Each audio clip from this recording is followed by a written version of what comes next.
I and my husband tried for 5 years to get pregnant. Testing eventually revealed I have eggs of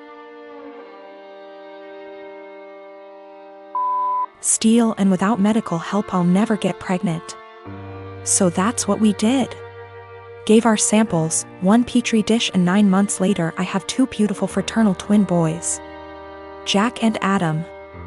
Thing is, Jake has a condition.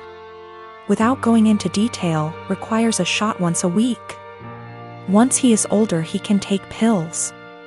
I went back to work and mother-in-law offered to watch the babes. She's wonderful. I trust her 100%. They were 9 months. Now 16 months. During this time she would give his injection as we had a schedule. 10 a.m. before snack and nap. Worked very well until a month ago when she gave the shot to the wrong kid. Now they may be fraternal but they look identical. I'll be honest, my husband and I even mix them up sometimes. Everyone does. She immediately noticed her mistake, called 911, and they were transferred to hospital. By the time I got there Adam had been given the reversal agent and they were both happily sipping on juice, loving the attention. We went home the same night told to push fluids. He was never in danger. It's a very slow-acting medication that, at worst, would have given him diarrhea in a few days. Mother-in-law was beside herself. I tried to ease her worry but she refused to babysit, so to daycare they went. This daycare has a nurse cause some of the kids have medications, so she knew what to do, but the worry of mixing up the kids was a valid concern, and they would not keep name tags on. Doctor recommended a medical tattoo. Explained they tattoo a freckle, no bigger than the end of a pencil eraser, on an area of skin that's easily seen while the child is under mild sedation, similar to dental offices. Because of the area it usually fades in 2 to 3 years, but by then they should have developed more personal features, and may not need it redone. So after discussion with my husband we did it. He has a 2 mm brown freckle on his earlobe. From entering the office to leaving it took 30 minutes. Never felt a thing. Mother-in-law lost her shit the second I mentioned a medical tattoo. I tried to explain but she just freaked out, so I put both kids on the floor and told her to pick up Jack and find the tattoo. She picked up Adam, so I handed her Jack, and after 20 minutes still couldn't find it. Stripped him to his skivvies. I finally pointed it out and she went, "That's just a freckle," I just said. My point exactly. Adam doesn't have a freckle there. So that's how daycare can tell them apart. She's still pissed and ranting. Once I explain to others and they fail to find it, they understand, but they still think I went too far in tattooing my child and altering their body. I believe I took the necessary precautions recommended by the doctor, and the tattoo will fade with sun exposure, and as he grows, by the time he's 5 it probably won't even be visible, or it'll just look like a faded freckle. I'm a 30-year-old male and my best friend got married last week. I just bought a house and my wife is expecting out son in November. So I let him know I was limited in what I could contribute financially, but did tell him I would try my best. So, I went to the bachelor party in Maine, I rented the tux, and paid for mine and my wife's dinner at the rehearsal dinner. I also had a gift of $300 that I was going to give them, but we will get to why I didn't give it to them. His, now wife, then fiancé, texted me multiple times a day with updates. Fine. I didn't always respond, and it got to the point where if I didn't respond at least once a day, I'd get a call from my buddy. I have a full-time job and am redoing some rooms in my house, so I'm busy. She texted me for the following reasons. 1. My wife was not allowed to talk about our pregnancy at all. She didn't want anyone to focus on that more than her, the bride. 2. She was not going to order special food for my wife. No one asked her to. My wife was fine with whatever she was going to be served. 3. I was not helping the groom enough. He had to help her with favors, seating charts and programs. So I had to help him with those things, according to her. She also said to get ready to help with thank you notes after the wedding. 4. She said if I was a true best man, I would offer to pay for the bar bill. I don't even know what that means. 5. She had to read to approve my speech before the rehearsal dinner and wanted to be included as much as my buddy. She told me to make up things if I had to. I was also not allowed to include anyone but the two of them, and no inside jokes or stories about my buddy that didn't include her. 6. Her last text said to tell my wife to keep it together and not make a pregnancy scene during the wedding. Also, she wanted her to choose a dress that downplayed her pregnancy as much as possible. I was just so aggravated. I spoke to my friend to see if he could reason with her. He told me to just play ball on this one, it's her day, and to cut him a break, because he'd be dealing with her nonsense for the rest of his life. I was annoyed but calmed down. The day of, all the bride and my buddy do is scold me, berate me, and bark orders. I head down to the bar for a drink. The bride's mother is there and warns me not to get drunk because I've ruined her daughter's day enough. I didn't give them the card with the cash and in the speech. I used my friend's exact wording about having to deal with her nonsense for the rest of his life. I wished them the best and told him I'd always be there for him, especially during the divorce. I have this vegan coworker, we'll call her Vegan, who is very active on FB and in the office about being vegan and how cruel farming is and everything. Each to their own. I don't necessarily disagree with her views on animal cruelty, but here's the thing, I'm a hunter. Not a trophy hunter, but I do shoot feral pigs, rabbits, ducks, introduced, classified game ducks, and foxes, and I fish too. All except for the fish are classified as pests. Foxes especially kill native wildlife and farm animals, and farmers will often put you up on their property for free to hunt them. I have passed tests here, especially for identification of game ducks versus protected species and practice ethical hunting. I.e. allow the animal to have a fair chase, no dogs or tracking devices. Practicing marksmanship and dispatching prey swiftly and humanely and not wasting the meat. None of that is obviously good enough for Vegan.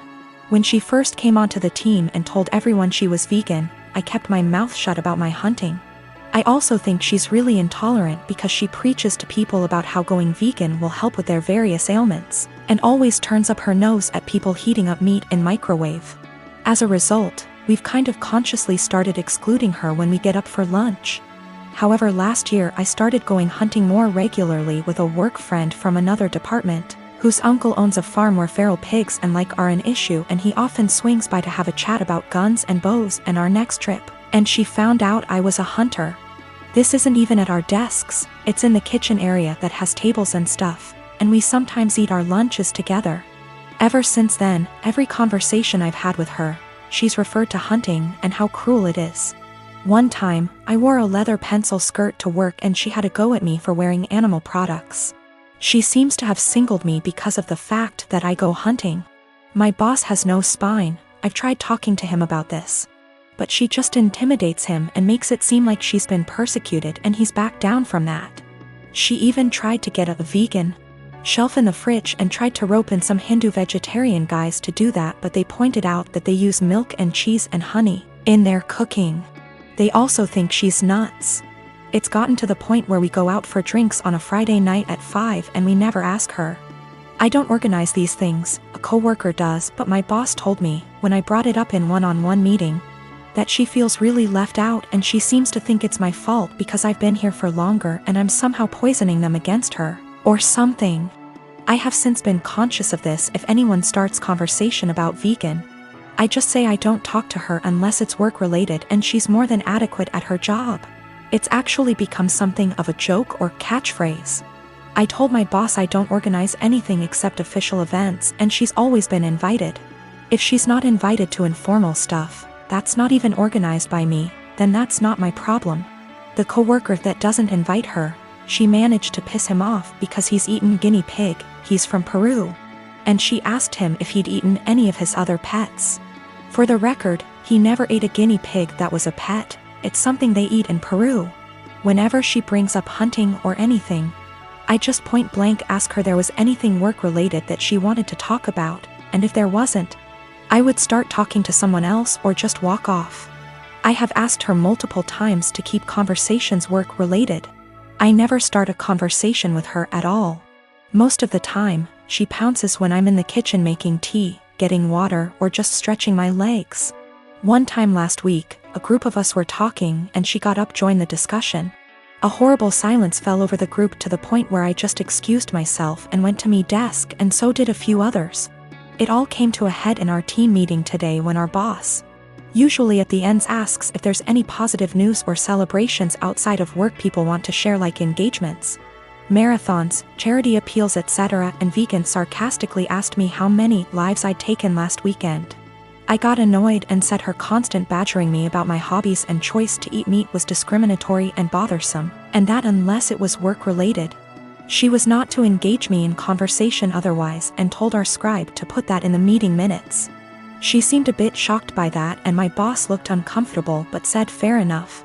I thought that was the end of that, but the right before our boss went to close the meeting, 2 other coworkers also put their hands up and asked Vegan to only engage them in work-related discussions, and that they were also uncomfortable being given non-medical health advice pertaining to their choice to consume meat and their diets. Again, boss looked uncomfortable but asked Vegan to respect their wishes and closed the meeting. Vegan didn't look anyone in the eye after that but headed straight to the bathroom. My boss was trying to get one of the co-workers to see if she was okay, and I think one of them eventually checked up on her, but she was in a cubicle and asked to be left alone. She eventually came out and asked my boss to leave early, which she did. I feel awful now. She embarrassed me in front of my team with the lives taken comment, so I pushed back, but I am caught between not wanting her to miserable and not wanting anything to do with her at all.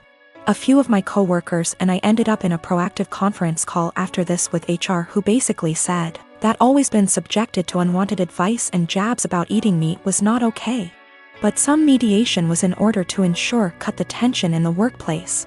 The HR rep then called my boss, who explained what happened in the team meeting and complaints that we'd made one-on-one etc., but then he went into a meeting room and didn't hear the rest of discussion. I don't know what to do, assuming she comes into work tomorrow, or if I should even talk to her at all. I am a 28 years old male, my partner, woman 34 years old, and I have been together for 5 years. She has a daughter, she's 8, from a previous relationship. Right off the bat, it was made known I had fertility issues and likely wouldn't ever be able to father a child. I moved slow in the relationship, although I had fallen in love with her fast. When things got serious, I overheard her telling her sister she was concerned that I might be an aggressive type person because of the amount of scars I have. I didn't want her scared away, so I told her I had a bad childhood and left it at that. A little over 2 years into our relationship, I felt somewhat comfortable opening up, and for the first time I told her exactly why I'm infertile, which is a direct result of an injury I suffered due to trauma as a child. She was really empathetic, and I was just thankful I had found the one I want to spend my life with that also came with a kid I adore. Fast forward to last summer. My partner and her friend decided to play an impromptu prank on me. I came home from work. There were multiple positive pregnancy tests in the bathroom. My partner announced she was pregnant. I started freaking out. A happy freak out, cause I thought I had hit the lottery with the slim to none chance I have. They both started laughing. The tests were from the friend and not my partner. I was pretty much devastated and felt really let down that my partner would actually pull a prank like that. At first she was shocked by my reaction and said, "I thought you'd know it was a joke considering your circumstances." She ended up apologizing after realizing how hurt I was. 3 weeks ago she arranged a huge dinner with her entire family at our house. She had us play this stupid mystery game and ultimately announced to everyone she's pregnant. Her mother and sisters were deliriously happy. Immediately I got pissed, thinking this was yet another prank, so I showed absolutely no emotions, which everyone caught on to. I said to my partner, "Either you're just mentally disturbed or you're cheating." That's pretty much when all hell broke loose. My partner's POV is that she was sincerely apologetic about the prank, and I should know her well enough to not think she'd ever pull that stunt again. She's also livid at me for ruining the announcement, embarrassing her in front of her entire family, causing them to think I'm a horrible person, and then finally insinuating that she's a cheater. I still stand by my claim that had she never pranked me, my reaction would have been different. I do find it odd she decided to tell me along with her family. Things would have likely went over better had she told me first, and then we announced it together. But I'm starting to think I acted immaturely, causing scene in front of her family, and I think that's maybe where I'm wrong.